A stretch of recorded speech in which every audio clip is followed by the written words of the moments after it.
Welcome back to the podcast. I'm your host, Ashleigh, and today we're we're jumping straight into a topic that not everybody loves to talk about, but we all know that we want it, and that's power and control. But also the little ways in which you try and manage people without even realizing it. In this episode, we will make you a little bit uncomfortable because you'll hear it in yourself and you might actually admit that you like it. So let's dive in. I think that when we look at power and control, it can be broken down into a few different components. So at least that's how I'm going to try and approach this method for myself. And the first one is, are you powerful or are you just controlling? And when we look at it through this lens, and when I say, are you just controlling, is that control coming from a place of, we've all said it, right? I'm just a control freak.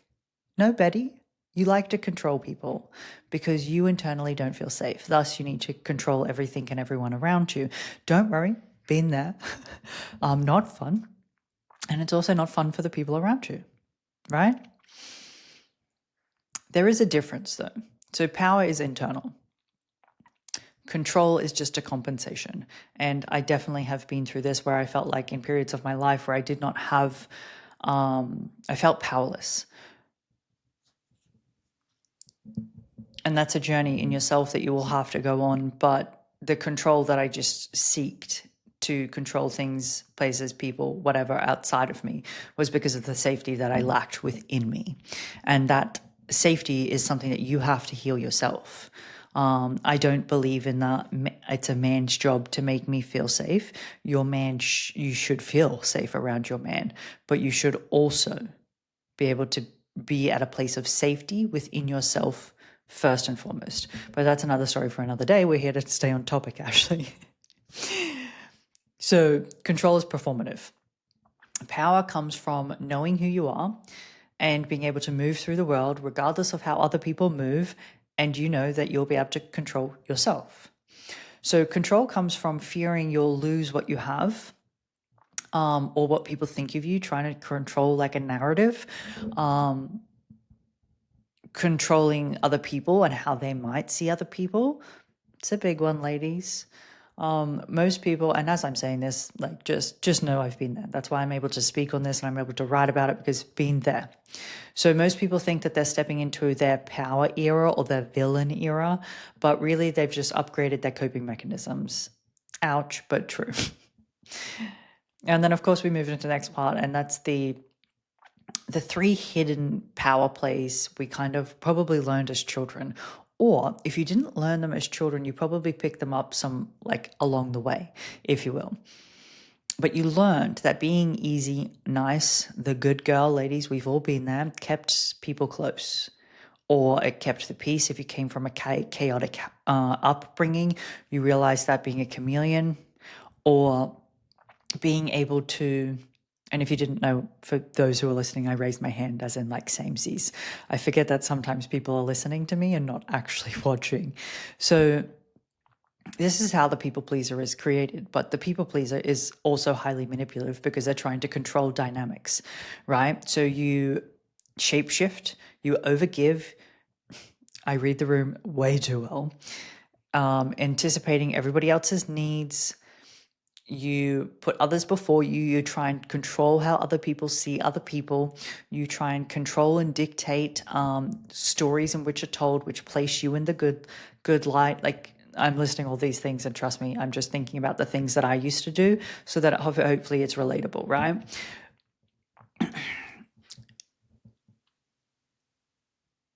And it's a very weird contradiction, right? People who are like, I'm such a people pleaser, right? No, honey, you're just manipulative. And if you could see it through that lens, you'd be like, oh, that's what I did. I was like, oh God, stop that. So it's not because you're kind and wanting to do all these great things for people and you're just so special. And I just want to make if we're going to get off track here, but if somebody says, I'm such an empath, no, you just don't know how to control your emotions and you feel like you need to take on other people's. It's a cop out. So it's not because you're kind at all. It's because you're scared that if not pleasing someone will cost you connection. So to me, that's not kindness. It's definitely self-abandonment disguised as warmth to get people to react to you in the way that you want. Thus, it's manipulative. So then we come into this new area, if you will, which is, let's load in the performer, which is so many women, self included, know how to perform.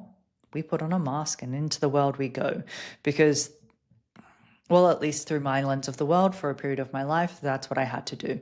And a lot of women have to. So being a performer, at least from my lens, I learned that I was only valuable when I was like performing. So doing things, completing things, achieving things. So for you, this might mean that you became an achiever, the golden child, the look how far I'm going one, the everybody admires but nobody actually knows, and that your power actually comes from applause, not identity.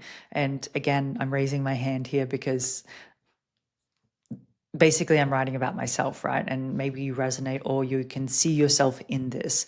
So if the crowd stopped clapping, then what? Do you still have your power, or is it, well, they've stopped clapping, so I have nobody to tell me whether I'm doing a good job or not? Don't worry, I've been there.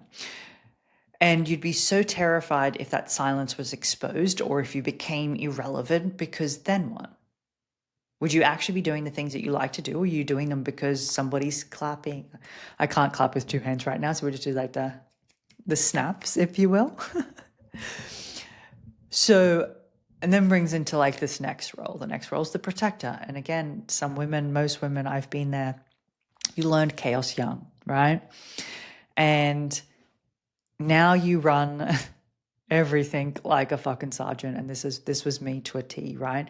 I controlled the plan, I controlled the narrative, I controlled the outcome, and I controlled every relationship dynamic that I was in. I controlled my body, my work, where I was going, and the word that I got all the fucking time was, "You're so mature for your age." Thanks, Betty. I'm 12. And then as I got older, it was, "Oh, we just didn't have to worry about you." And then the older I became, it was like, "You're so strong." No, I just did what I had to. And what all it was just exhaustion. Like that's all it was, running on fucking empty constantly. And I just knew how to get things done at that state of emptiness. And because I was like in this state of being one step ahead, I was constantly scanning the room. I could tell when somebody like shifted moods in any space. I could step into a space, know where all the exits are. It sounds terrible, but just hear me out. I would know where everybody was in the room, and I could sit in a room, and I'll use my gym that I sold. I would sit in it and like just watch, and people thought that I was just staring off to space, but I actually wasn't. I was watching the room. But even though I might have been looking at a wall, my peripherals and everything was watching, scanning, watching, feeling people's emotions. Like my brain was constantly going in a hyper-vigilant state 24/7. And so this like turned into a deep control pattern that looks on the outside, and probably to those who are fully aware of it, it's not power. Like you'd barely hang on by a fucking thread, and it drains you really, really fast. And I didn't know how bad it was until somebody else pointed it out to me. Now, the third part of this, I think, falls into that your power is actually what you're afraid to own. Because if you owned it, you'd have to step into it. So behind every control strategy, if you will, is the thing that you actually want. It's to feel safe, to feel chosen, and to feel like you can finally relax. And I think as I say this, every woman's like, "Oh my God, yes." Especially if you came from a chaotic upbringing or dynamics that, were not favorable to you. And owning that truth can feel somewhat vulnerable, at least to say it out loud, and it feels risky and it feels a little bit raw, but you think that Or at least if you try and control your way into that security, it'll be there forever. And that's not the case. It never works because security isn't earned through dominance. And that was a lesson I had to learn. I'm a very dominant and sometimes domineering person. And it was a trait in which I had to really, really work with to let go of. Now, you'll hear me say I let go of it because I did not want to be in that state anymore. I did not want to be the domineering person, but that dominance came from a place of unsafety. And now that I feel so safe within myself, it will never go away. So security is earned through honesty. And I truly believe that on some level, that's why people feel so unsafe in a lot of situations because they're not being honest. They're not being honest with themselves. They're not being honest with the people around them. And it just creates this facade, if you will. So once you can admit what you really want, you don't have to play those power roles anymore. Because if everybody's being honest, then you'll work within the room. Now, I understand that in some situations, you know, actually, no, I don't play that way. In most situations, you should be honest. You comes from a place of integrity. And don't get me wrong, I know that people lie for different reasons. Like sameys, I was a fucking pathological liar at one point. When we lie for different reasons, love, safety, like blah, blah, blah, whatever. But at some point, you have to acknowledge that your lying is damaging to yourself and other people and understand that it's your job to show up in a way of integrity. If you don't want it, that's okay too. I think it's also important for you to see where control shows up in your relationship. Now, control can also look at as manipulation,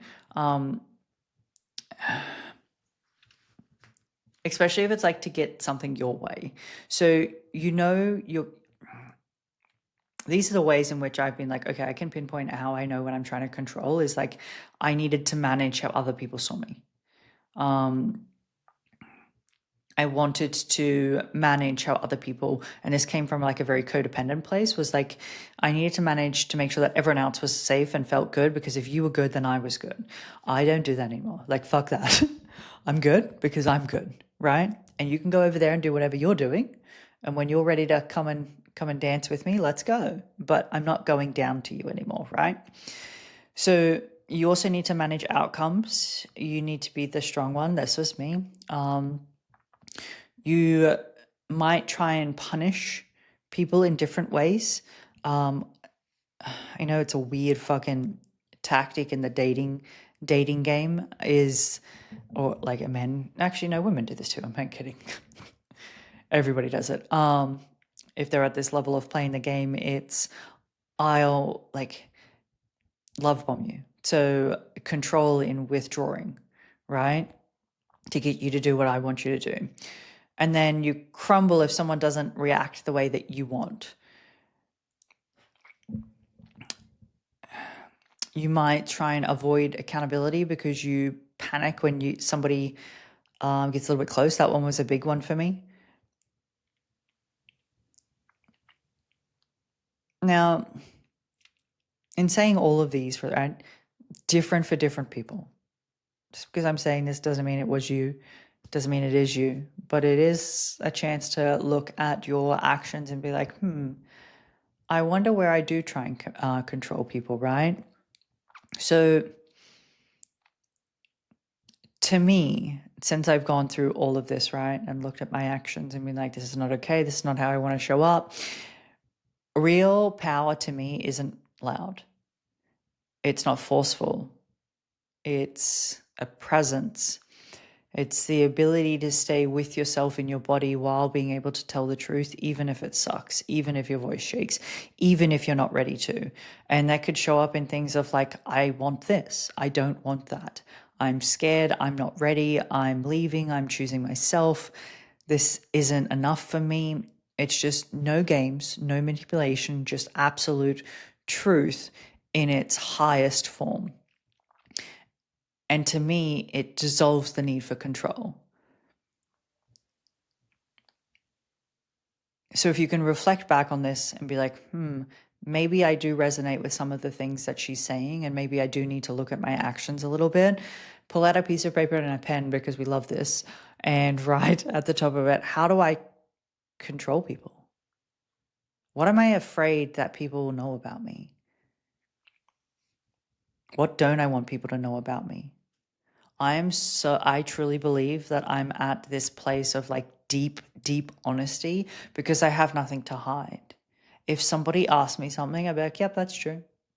No, that's not true. Yes, I said that. No, I didn't say that.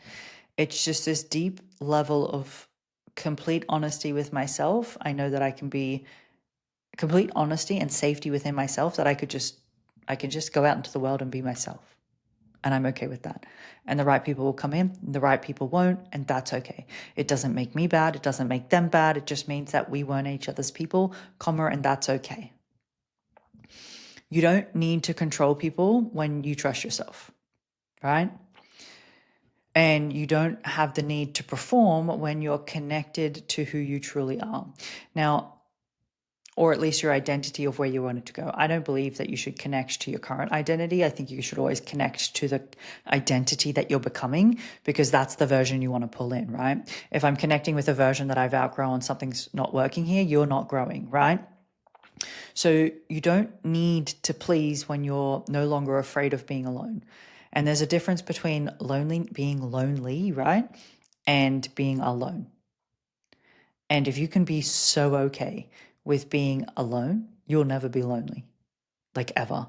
I'm so like, I have been single now for almost 5 years and love it. Like, I'm so okay with being alone. I get my daily doses of people, humanity, like love that I get to pour into other people and people pour into me. And I'm just okay with it. Like, I'm so okay with it. So your power will come from an internal source. So it's always about the honesty that's underneath it and how honest you are with yourselves and those around you.